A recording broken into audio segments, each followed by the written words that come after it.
La paix soit avec vous. Et en ce dimanche 3 novembre, nous célébrons la fête de tous les saints. C'est une solennité qui est célébrée normalement le 1er novembre, mais nous la renvoyons en ce jour pour que tous nous puissions y participer. Car notre appel, notre destinée à nous tous chrétiens, c'est d'être saints. Et si chaque jour l'Église nous propose un saint, ceux qui ont connu ce qu'on appelle la procédure de canonisation, en ce jour, tous ceux qui sont anonymes, nos parents, nos amis, beaucoup de personnes qui nous ont dévancés et qui ont reçu de Dieu la grâce de participer au mystère de son amour, au mystère de sa bonté et de sa miséricorde. Et c'est ça la sainteté.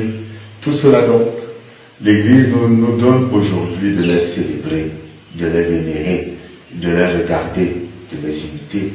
Et les textes qui nous sont effectivement proposés nous donnent de le comprendre. Dans la première lecture qui nous vient du livre de l'Apocalypse, nous voyons une foule immense. En dehors des 744 000 dont Saint Jean parle, une foule immense. Mais d'où vient cette foule immense? Saint Jean dit, ces gens vêtus de robes blanches, qui sont-ils? D'où viennent-ils? Cela vient de la grande épreuve. Ils ont lavé leur sang, leur robes, et les ont blanchis par le sang de l'agneau. Aujourd'hui, comme nous le donne de comprendre le psaume qui nous est proposé, le psaume 23, nous célébrons ceux qui ont gravi la montagne du Seigneur et ceux qui ont été jugés dignes de se tenir dans le lieu saint. Mais qui sont ceux-là? C'est ceux-là qui ont le cœur pur, les mains innocentes, qui ne livrent pas leurs âmes aux idoles. C'est ceux-là qui, comme le dit ce psaume, ont obtenu la bénédiction de Dieu, leur Sauveur. C'est le peuple qui cherche Dieu. Et nous le savons, la sainteté est un don de Dieu. Voilà pourquoi la lettre de Saint Jean nous le dit très clairement. Bien-aimés, voyez quel grand amour nous a été donné par le Père pour que nous soyons appelés enfants de Dieu. Et nous le sommes. Nous sommes appelés enfants de Dieu. Mais ça veut dire quoi? Saint Jean nous donne encore cette réponse. Nous le savons. Quand cela sera manifesté, nous lui serons semblables, car nous le verrons tel qu'il est. Il nous pousse à ce que Saint Irénée de Lyon appelait la vision de Dieu. Saint Irénée de Lyon disait, la gloire de Dieu, c'est l'homme vivant, mais la vie de l'homme, c'est la vision de Dieu. Ce désir, voir Dieu, c'est pouvoir se tenir devant lui, c'est pouvoir être reçu par lui. C'est cela que le psaume appelle ceux qui ont un cœur pur. Mais ce que nous propose Jésus nous montre le chemin vers la sanctification. C'est ce chemin qui est appelé couramment les béatitudes.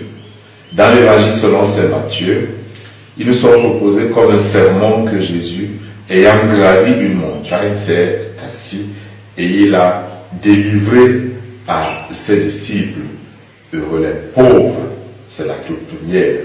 Heureux ceux qui pleurent, heureux les doux, heureux ceux qui ont faim et soif de la justice, heureux les artisans de la paix, heureux ceux qui sont persécutés, heureux êtes-vous si l'on vous insulte, si l'on vous persécute et si l'on dit faussement toutes sortes de mal contre vous à cause de moi. Évidemment, il faut comprendre un certain nombre de choses. La première, c'est que ce que Jésus nous propose, il l'a vécu lui-même. Deuxièmement, il ne s'agit pas de faire un constat de bonheur. Il s'agit de comprendre le mot heureux comme une dynamique, une prophétie, comme une parole qui nous est présentée dans une dynamique d'espérance. Courage, en marche, allez-y, tenez bon, vous les pauvres, tenez bon, vous qui pleurez, tenez bon vous qui êtes doux, tenez bon vous qui avez faim et soif, car en réalité la fête de la Toussaint, c'est la fête de l'espérance. Mais il est important de comprendre qu'au cœur de cette béatitude se tient cette première béatitude mal comprise.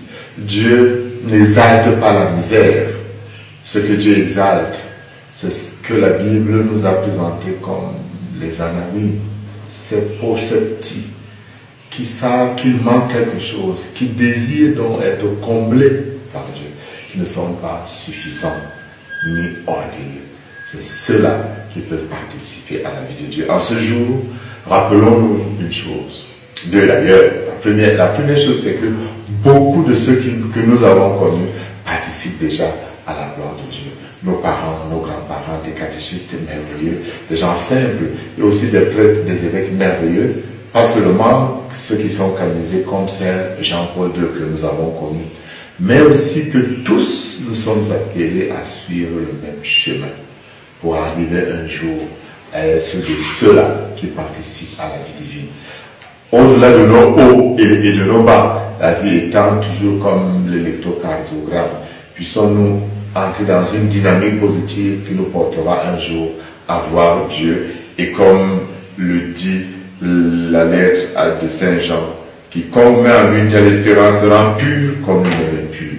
Si nous avons cette espérance de voir Dieu un jour, si nous sommes attirés par la splendeur de Dieu, nous sommes captés par cette beauté de Dieu, alors nous verrons Dieu un jour. Et qu'en ce saint jour, Dieu vous bénisse au nom du Père, du Fils et du Saint-Esprit.